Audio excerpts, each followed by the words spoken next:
most of you already know blockchain basically, and you're aware that blockchain technology is going to impact most businesses, and it's going to cause a lot of disruption in some industries. It's also generating a lot of great investment opportunities. So there are lots of blockchains now, and the number and scope of blockchain applications proliferating rapidly. So it's really hard to determine which blockchain applications your organization might want to be pursuing, and if they are worthwhile, how to go about pursuing them. And that's what we're going to focus on in the next hour, is how do you assess and choose blockchain applications and technologies. So that's an overview of what we're going to cover, and you saw that in advance. Again, there are a lot of blockchain applications now. We're going to give you a quick overview of some of them and kind of the areas they're largely going on in. We'll talk about the overall assessment of blockchain applications, costs and benefits. But we're really going to spend most time focusing on how do you actually assess them, and assess them in terms of the value to your particular organization. And we're going to show you the methodology that we use for assessing blockchain applications. It's a multi-criteria decision analysis tool. Looks kind of complicated. It's actually very simple. And the nice thing about this tool is you can look at all the costs, the risks, the benefits, even impacts on competitive advantage for your firm that different blockchain applications are likely to have. So that's how you really go about assessing blockchain applications in the best possible way. My qualifications are listed here. I've got a lot of business experience. I'm currently Managing Director of Blockchain Business Consultants. And again, I will send you these slides, so I'm going to go through a lot of them fairly quickly. In terms of my blockchain qualifications, they're listed here. Most of my work has been with Ethereum and Hyperledger. We're not going to get into the blockchain specifics much in this course since we're focused on assessment, but I will tell you that in our opinion, Blockchain Business Consultants' opinion, we think Hyperledger is likely going to be the best set of blockchains for business use, and it's a private blockchain. So the traditional advantages of blockchain you know about, and they're summarized on this slide. And a year ago, if I was briefing blockchain, this slide would list the major advantages, but there's a lot more of them. Blockchain is not just a distributed ledger. When people describe it as a distributed ledger, they're really grossly underestimating the value of it. It's something that you can use to integrate your systems and your business partners, and that's what we're going to talk about on the next several slides. A lot of blockchain applications of business, probably most of them today, are not using cryptocurrency. So unfortunately, when you're trying to do blockchain applications in business, you run into people who think that Bitcoin is blockchain, and then you've got to deal with all the baggage of Bitcoin, especially the slow processing speeds that are just not relevant to the modern, better blockchains like Ethereum, a public blockchain, and Hyperledger, a set of private blockchains. So the traditional advantages are still there. You can track digital assets, healthcare records can be kept on a blockchain much more securely than over the internet. But there's other advantages of blockchain that are really developing. Probably the biggest advantage is the one trusted source of data that all of your business partners can get access to in a very safe and secure manner. That's the huge advantage of it. As I'll show you later, supply chain is probably the leading area of blockchain application today, and it's because of this one trusted source of data. When you're sourcing a product and a manufacturer has a lot of people supplying him, then this manufacturer gets together, has to ship it to a port, ships it across ocean, shipping it again through multiple companies. Now it gets to a retail customer. They now send it out to a lot of different stores. Trying to keep track of all that information, the temperature, if it's a perishable product, a lot of really critical things you got to keep track of, and trying to link all the IT systems amongst all your business partners is almost impossible. Airbus, for example, described on the bottom of the slide. Airbus has 12,000 different companies supplying it parts and materials. They don't want to link together 12,000 different IT systems. With a blockchain, they can make it relatively easy for all of their suppliers and their customers to share information in a trusted manner without hacking and security risks. That's the real value of blockchain. This is an article that we just published recently, our firm, about integration. And we don't see it phrased this way, but we believe that really the major advantage of blockchain, especially for business, but also for government applications, is that you can integrate IT systems and business partners without the costs and the risks and the trust requirements you have if you're trying to connect together IT systems. Can you do everything a blockchain does with traditional IT methods? Yes, you can. It's just that it's a lot more risky and it's a lot more costly. So blockchain's value, we see it emerging as a business integrator, both the systems and the business partners. You really can't talk about the value of blockchain without talking about the value of smart contracts. Some people think it's probably the best development there's ever been in blockchain since Bitcoin pioneered blockchain is a smart contract. It started on the Ethereum blockchain, but Hyperledger and other blockchains have copied it. And basically a smart contract is, as the name implies, it's a contract. It's a set of conditions you write that the blockchain can collect information on, and when those conditions are met, depending on with the data that comes in, different outcomes will occur. If you can quantify the condition, it will occur. So for example, if you're shipping a perishable good and the requirement is the supply of fish in this big ocean shipping container can never fall below 30 degrees Fahrenheit, well, you've got temperature gauges that can feed data, Internet of Things data can be fed in, and depending on does it meet the temperature requirements, does it arrive at the port in time, all these conditions you can specify, the blockchain will execute the contract. So smart contracts you really need to understand and look at when you're evaluating blockchain applications, and they're really, really valuable for automating out a lot of people and even automating out lawyers and legal systems, because the blockchain will execute a smart contract. So if someone tries to come back later and say, hey, it doesn't matter if my temperature came below this requirement, and they try to take you to court, well, they're going to have to try to get their money back, because the smart contract will have already paid you, because it will follow the rules that both parties agree to. Smart contracts are enforceable in court. And there's a lot of states trying to pass laws saying that they are, but most people believe, as we do, that you don't really need to do that. It is a contract, it is written, parties agree to it, it's already enforceable in court. And the nice thing is, most of the time, you're not going to need to use courts if you're running a smart contract system. Plus, you're automating out a lot of the paperwork and the administrative work. That saves money, that reduces errors.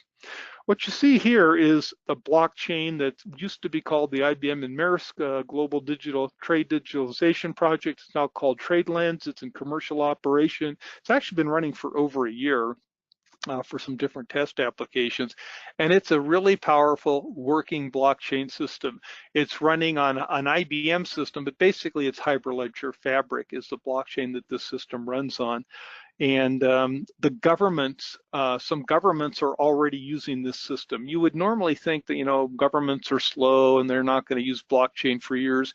Actually, we're seeing just the opposite. Governments are very eager to get into blockchain. And the reason is it shares information. What do government regulators want? They want information on what's being shipped. In phishing applications, phishing is regulated. What can you catch? They love being able to get to that information. And there's a lot of government documents required when you're shipping goods. And so governments, we're finding, are actually big into blockchain, and they've already been using, I'm talking about governments in Africa as well as the US, have been using the TradeLens system. So it's a really powerful system. I was at we'll talk about this here on the next slide. Where is blockchain being used? The number one application I mentioned is supply chain. I spoke at a supply chain conference on blockchain in June, and blockchain was the clear buzzword du jour for that conference. There are a lot of presentations on blockchain, and everyone's jumping onto it. The data you see here is from a Deloitte survey that was done this year. It's a little bit biased because they're large, they're one of the big four, so they're largely talking about the biggest firms. Plus, there's also some bias, I'm sure, of the responders being more in tune with blockchain, or they wouldn't have wasted their time to reply. But this data I think is valid, seeing where is blockchain being used. Supply chain, Internet of Things, digital identity and digital records. That's really an area that's great for many applications in healthcare, other areas as well. For example, land sales. There's quite a few companies and quite a few countries that are looking to make land sales and land records, have them on a blockchain. So if I want to sell you a property, I can do it over a blockchain methodology. Payments and cryptocurrency, you see it's up there, but you see you don't necessarily have to use it. Hyperledger, for example, where a lot of the blockchain applications are running, Hyperledger does not require a cryptocurrency to operate. It's not like Ethereum, where you have to have Ether, which you may hear referred to as gas, a subset of Ether, to do a transaction on the Ethereum blockchain. On a Hyperledger private blockchain, you do not need to have cryptocurrency. And then, as I mentioned, governments are using it, educational schools are using this as well. It just has a lot of applications. You've heard of initial coin offerings, ICOs. A lot of people are investing in that. You can't open the Wall Street Journal for, if you read the Wall Street Journal, it seems like every day you read that Vanguard or some other firm is now saying, hey, we're going to do trading in cryptocurrency and digital assets. And initial coin offerings, there's been over 1,000 of them. They keep coming out. And they're really a great way for existing firms, not just startups. You can do initial coin operating to start up a small business, but you can also issue a cryptocurrency to sell an existing product or service or to fund a new one. That graph there is an ICO we did for a Fortitude Ranch, which is a recreational and survival community. They wanted to sell their membership tokens, so they issued an ERC20 token. That's a standard token on the Ethereum blockchain. But we believe that a lot of other companies should use it as well. Terrafuga, you see the picture of them. That's the flying car company. Instead of just collecting a 10% deposit to be in line to buy a new product coming out, you could sell a cryptocurrency and giving you the right to buy the entire product at a fixed price in advance and then sell and trade in those cryptocurrencies to develop new products and services. We're not seeing much of that yet, but it's another opportunity that some of our clients have been pursuing. So what we're going to talk about now for the rest of this presentation is how do you assess blockchain applications' value to your particular organization? And the way we do that is a multi-criteria decision analysis that I'm going to show you. And the reason is you've got so many issues to consider. Should you be actually launching it now, or is an option just, hey, we're going to explore it now? Do you want to use your system, or do you want to use someone else's system, or develop or operate your own? Is there going to be an opportunity not just for me to use the system for my business, but should this be an entire new line of business? Should I develop a blockchain system for my industry that I can sell for others to use? Or maybe that even becomes my dominant business. And then do I want to do an initial coin offering to fund a new product or service? There's just so many applications that we think you need a methodology like this that considers as many different blockchain options as you want. That's what you see running down the rows there, and compares them by the huge variety of criteria you need to consider. So what we're going to do in the next several slides is go through how you use this, and if it looks, oh, this is too complicated and hard to do, it's actually very, very simple. This software is running in Excel, and I can set these up in 10 to 15 minutes since I use them a lot, and we can train people that get people up and running on this system within an hour. But the reason you need this is it's very complicated if you're going to run a blockchain. So for example, across the top there, the very top lines of the columns. First one is, what's the impact on competitive advantages for adopting these different blockchain applications? The next set of criteria is business processes for financing, for product delivery operations. Then we look at the technology feasibility. Does it exist there? We look at the cost and return on invested capital. Then we also consider probability of success, because there is a chance you're going to try a blockchain application and it will not work. You won't be able to get it up and running. You won't be able to get people to use it. There's a lot of risks involved as well. So that's why we think a methodology like this is available. Again, this is going to be hard to read. We're going to go through this kind of broken up in the next several slides. But for this client, we looked at 7 blockchain applications. When I say 7, we actually looked at a lot more. It's just in the final round, it came down to 7.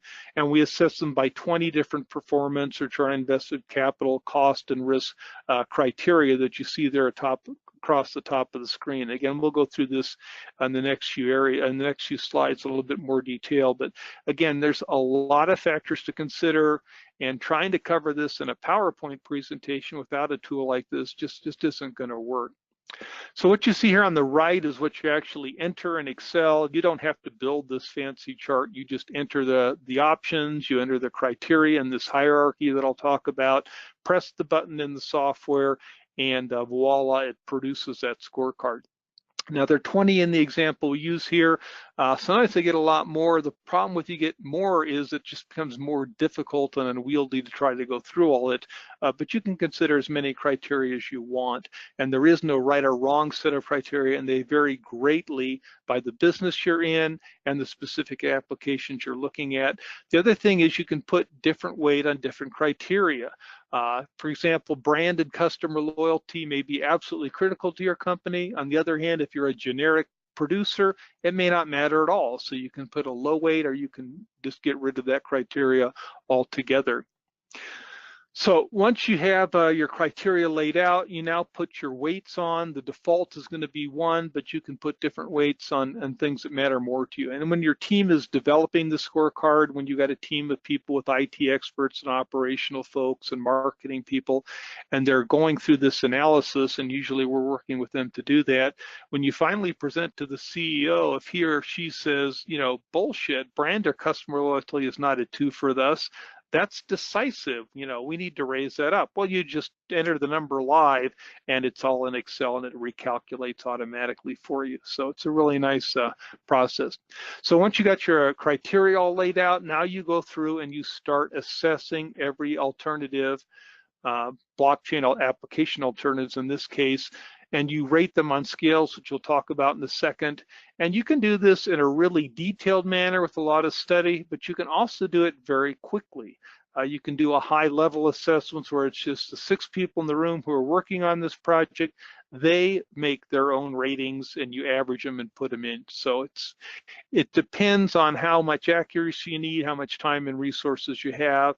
The scales we use, we just develop. I'd like to use a 10-point scale where 5 is a neutral score, 10 is really positive, 0 is horribly bad, and we rate them on that manner. And but you can use any kind of a scale that you want, and they can be either very exact if you have the ability to make them exact. Most of the time we find that as long as you're roughly right, especially for high-level assessments, that's all you need to do. Here's another example here for low-cost producer. It turns out this is a manufacturing client, and for them, this was their decisive competitive advantage. So they wanted to know what is going to be the impact of different blockchain applications on our ability to be the low-cost producer in the industry. And they determined that, well, if it's an 8% reduction, that's the best we can get, but that would be really, really important and valuable to us. It's going to raise costs, that's bad for them. Again, I use 5 as a neutral score, so that's no change. So you design these scales, and again, this looks very complicated. It's kind of challenging to the eye when you first see a full scorecard, but the actual process is very, very simple, very logical and rational, easy for people to follow.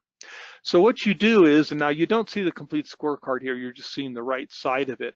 With these different weights, you do a summation. The software does this all automatically and does a weighted score. So as we can see, the top score on this 1 to 10-point scale was an 8.3, and that's for an overseas manufacturer and shipping data blockchain application for a manufacturer. This is actually not one client. This is kind of from a bunch of different clients. We put this together as a sample to show, since obviously we have to keep our client data confidential. But you can see red areas there. For example, that third alternative, a health records business application, partner and market acceptance was a huge problem for this. We did research for them, and we'll talk a little bit more about this later, but we just determined that they were not going to be able to get their partners they needed to use this system. They just didn't have incentive to do it, and they had a lot of reasons not to want to support this blockchain application. So that was a problem. So when you're presenting to the CEO, he or she can see very quickly what are the vulnerabilities for blockchain application, as well as the weighted average score. And it could be that you don't necessarily take the top scoring application, because an application could have a score of 9, for example, yet it could have some really bad flaw that the CEO says, no, I don't want to risk that flaw. We'll go with the number 2 highest rated because it doesn't really have any bad overall problems on it. So again, for analysis, this is really good. For decision making, it's a vital tool to have. And the really nice thing about it is you can disagree easily in this, and it's important to show disagreements in any business decision, not hide them. So people may not agree. So for example, look at that score of an 8 on degree of control and leverage that you'd need for this application. It rated as an 8. Well, let's say someone disagrees violently and they say, no, it's not an 8, it's worse than average. This should rate as a 3 or a 4. Well, what you can do is you can talk about the difference, see if you might agree that, yeah, 8 is too high, we need to bring that down. But if you just do not agree, you change the 8 to a 3, and then you see, does it change your overall weighted score? And kind of a nice thing about this process is you can have people violently disagreeing on something and not need to resolve the difference, because changing an 8 to a 3 or other scores may not change the overall rankings. Option number 1 or option number 3 may be the highest rated score for everyone, although you disagree on a lot of individual ratings. And that's a pretty powerful thing to do. We often find it's helpful for companies to look at their value chain and because some companies really don't have formal competitive advantages. So a lot of times we'll help them with value chain analysis to identify what is the area in their industry that really is most important for them to have a competitive advantage in. This is an example here from an ethanol industry study that was done. This is actually an older one. And then also we'll use sometimes Porter's model to help identify, what are some impacts of blockchain that could have major impacts on the competitive conditions in an industry and lead you to have really good advantages if you can exploit blockchain technology. Here's an example of a client where we were helping them, and they're an integrated circuit supply chain company. And the big advantage of blockchain is helping you avoid problems with counterfeit goods. Counterfeit goods are a problem in many industries. I mean, even the clothing industry, handbags, but especially it's a severe problem with integrated chips. There have been problems, you've probably seen it in the media, of people putting in counterfeit chips, stealing chips, putting in fake ones. Or worse, the Department of Defense is worried about, for example, Trojan horse. A Taiwanese manufacturer, their chips are substituted with a chip that actually exports data out unbeknownst to the Department of Defense. And this is installed now in an F-22 fighter, and we're accidentally transmitting information out. I mean, I'm making up this example, but there are very, very real concerns about that. And so blockchain, as you'll see, is very good for food safety. Walmart has just announced an application of that, working with IBM. Other grocery store companies are starting to do this. So being able to be sure you've got, good goods, not counterfeit goods, and then food safety issues, that's an example. So all this company wanted to do was to look at what's going to be the impact on our ability to sell, how much are we going to be able to reduce our risk of counterfeit goods, and then we went through the traditional, what are the costs that we might save through the system, how much is the cost to develop the system, what's the risk that'll be feasible to actually develop it, and then can we get our customers to use this blockchain system? So it's a very, very tailored analysis when you do blockchain assessment. We have ROIC, return on invested capital, we consider, and again, we'll use the client standard, whether it's 20% return on equity, 15% return on invested capital, whatever the standard is you use, we look at that, and over different time periods, an estimated 1 year savings, 5 years, again, the client picks that. Probability of success, and then a lot of risks, and we'll talk about some of these risks on the next few slides. Probably the biggest area you need to consider for a blockchain system is, are you going to be able to get other people to use your system? I showed you a slide earlier of the IBM Maris system. They repositioned and they renamed that TradeLens. And the reason they did that is, this is an ocean shipping system that they want all ocean shippers to be using. Well, a lot of Maersk competitors don't want to use the system if Maersk controls it. So they had to reposition it this year and they renamed it, and Maersk does not control the system now, and it's getting a lot more success. So you have to be able to get your partners to use it, and you can't assume they will, but we find clients who think, oh, they'll love that, it's a get better information for them too. Yeah, well, that's true, but they're going to have a lot of other concerns. How much is it going to cost me to sign into this system? How much training do I have to do? They may be concerned about the company taking the information they can see. Now, in a Hyperledger Fabric private blockchain, you can create channels where just two people are in that, one customer, one buyer. So you can do a lot to address this, but it's not wise to assume that people are going to automatically use your great new blockchain if you build it. And to assess that, that's another time where we as consultants can help out a lot, because your company obviously is not going to want to be calling up to people and advertising that you're considering developing a blockchain. But when we call up, as a consultant, we can help explore with potential critical business partners. Are you interested in using this hypothetical blockchain that we can describe without revealing who the client is? But there's also reason to suspect that some people who are going to lose from this blockchain are going to be opposed to it, and certainly the middlemen are in that category that you're going to try to cut out with your system.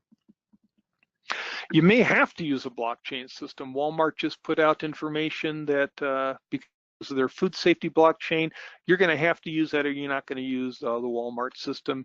I think you're going to see this as well with Amazon and other companies. So some people are going to be, powerful people are going to be forcing some of their partners to use a blockchain. But for most of us, if you're designing a blockchain, you have to persuade people to use your new system. So when you're doing a blockchain project, this is a really good book, by the way, on blockchain by William Mogard. I'm not sure I pronounced his name correctly, but he makes the point that if you're going to do a blockchain project, it is 80% process redesign. That's the work and the challenge. And the IT, the blockchain IT, is usually only about 20% of the difficulty or the cost or the time in a project. And that's important to know. And that, by the way, is one of the reasons why I got into blockchain, other people in my firm, because I've done process redesign work for decades. And so we thought that is a good fit for blockchain consulting work.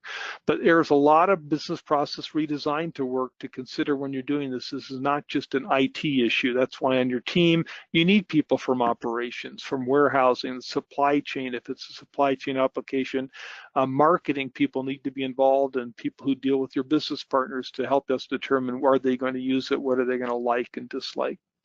And there's a lot of other factors. I mentioned, 20 criteria could be used, there could be 50 you consider, and they tend to change as we do a project as they go on. And a lot of times we can group things together. We can make a broader criteria or category that actually covers a couple different issues in it in one, just so we don't have as cluttered a scorecard to show people.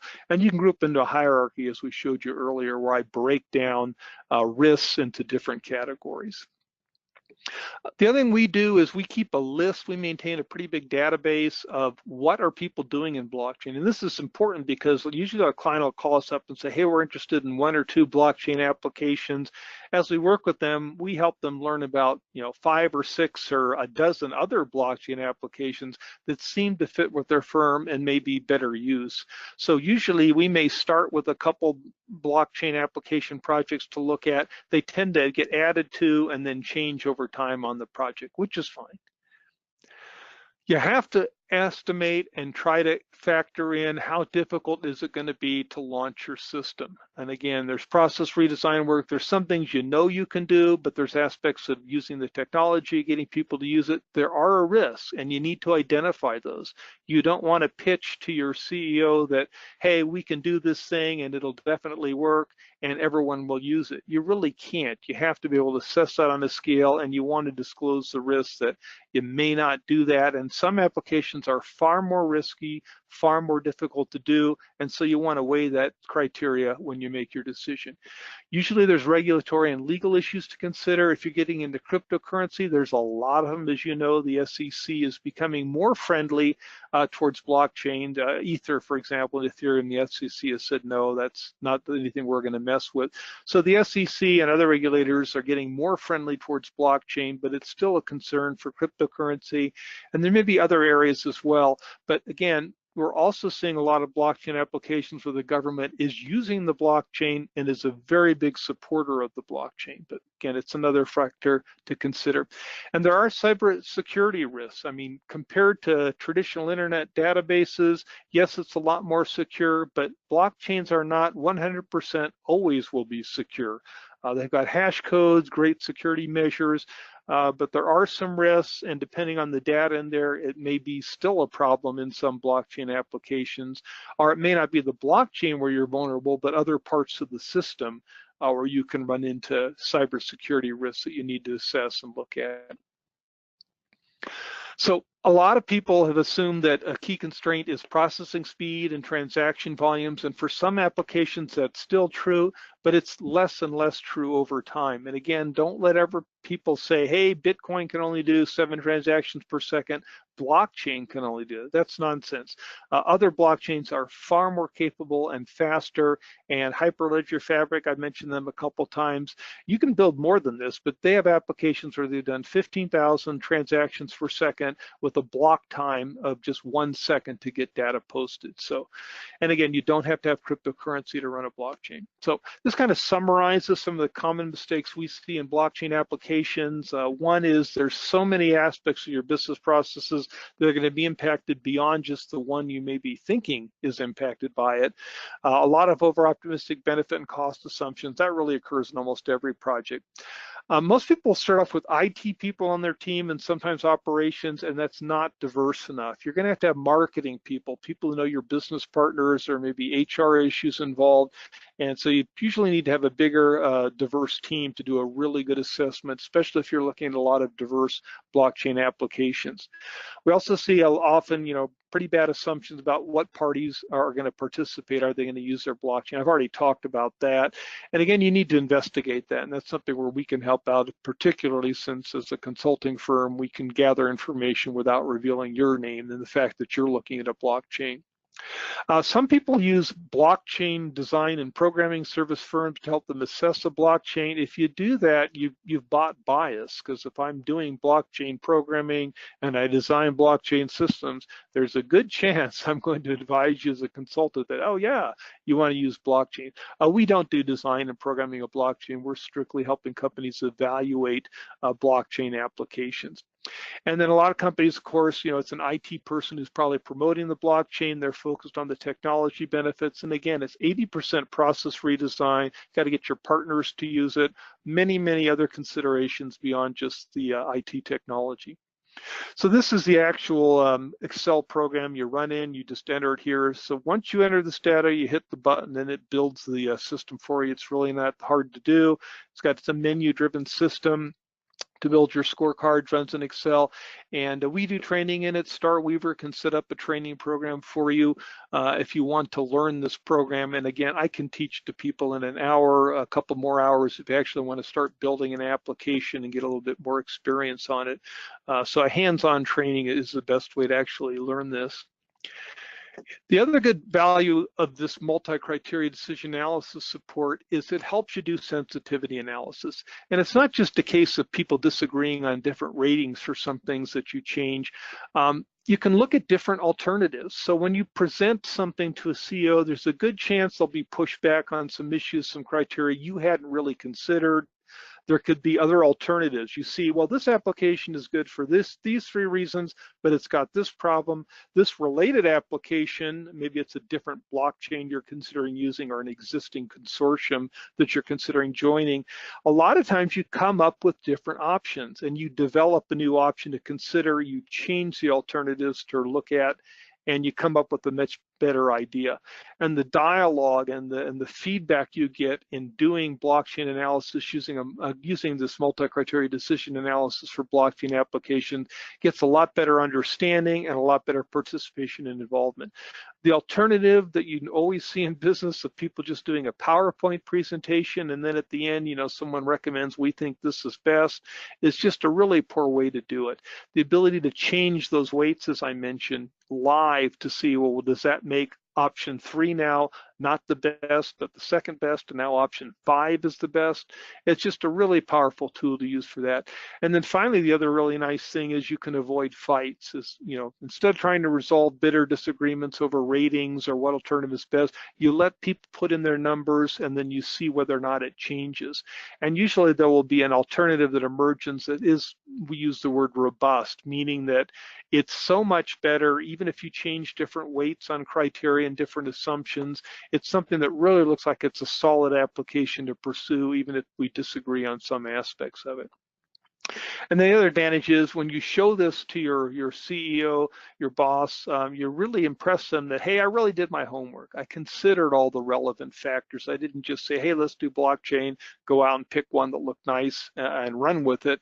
I really did a really careful analysis, and this tool helps you do that. Going to switch for a second here. Another big area of blockchain application used less for business applications is investments, crypto assets, and more people are doing that.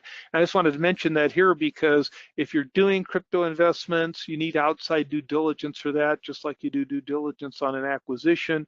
We provide that service, and the tool we use is, you'd never guess, the exact same tool, this Multi Criteria Assessment tool. Here, we're looking at an ICO assessment we did, and again, this is modified from client what we had before. It's just kind of an illustrative one. But we looked at the speculative value of the token, its value in business processes, and a lot of the other criteria you saw there before, but it's specifically for ICO investments. So we've got an upcoming webinar. Paul mentioned it earlier, November 7th. This is a 4-hour long one where we're going to go through a lot more detail on the blockchain technology, different blockchains available. We're going to talk about applications. I gave you an overview of some today. We're going to delve into a lot more wide range of blockchain applications, both those in use today and those that are coming. And then we'll spend a lot of time on this assessment tool, this software that I mentioned to you and showed you. If you sign up for the seminar, if you want, I'm glad to send you this software in advance. It's just an Excel program, macros and Visual Basic that runs on your computer in Excel. You can load it in advance of the webinar. I can help you by email or the phone to do that. And if you want, you can actually use it during the training seminar, or the 4-hour seminar there. You don't have to. You can just follow along if you're not interested in learning the software. And I think Paul mentioned a lower price and a coupon on that one as well. So in summary, so we can get to some questions here, the key findings here, huge amounts of blockchain applications, and they're just new ones coming out every day. So you need to assess what are the best ones for your firm to consider and use or not use if it's not worth it for you. And the tool we recommend for that is this Multi Criteria Assessment Scorecard. It helps you consider all the factors. Then it helps you reach an agreement on what is the best one for our organization to pursue. So if you want these slides, or if you have questions we can't answer here when we switch to questions, you're welcome to email me and I'll send them to you. And every time I present, I always make a pitch for my Cliff Notes, which I give away for free for the most valuable book I've read, Nassim Taleb, The Black Swan, The Impact of the Highly Improbable. It's not a blockchain book, but it's just a great business book in general. And if you want the Cliff Notes to that as well as the slides, just mention that in your email. And at this point, Paul, I'll turn it over to you for questions if we've got them. Yeah, thank you very much, Drew. Great program. I actually started to read the book as you recommended last week, and it is quite powerful and profound. So my quick question as we wait for other questions to come in is, what do you think are telltale signs of a blockchain implementation gone wrong? I'm not sure if that's the sort of the tail end of what you've been presenting. You've been talking about the selection method. Now, let's say you're down the road a little bit and you think, well, seems like things are not going the way we anticipated. What would be some of those telltale signs? Well, the biggest, I don't want to say the biggest problem, but and this gets back to not really blockchain. This is just basically good IT project management. And everyone here, if you've been in business or an IT project, you know what I'm talking about. The problem is you say, okay, we're going to do this application, and it starts off with very simple requirements. And then everyone comes in saying, well, let's add this. They hear about this blockchain application that does that. Let's add that. And as you know, in any IT project, if you don't say no and control the adds to the project, you ruin it. The costs go up, delays happen, and it turns into a nightmare. And people know this, but that always seems to be the biggest problem we run into is people will not have the discipline, and again, this is basic IT management, to stop those additions and changes to the project. Get the simple IT project blockchain system out first. Don't let it change. We are Starweaver. Education you can bank on. For more information, contact us.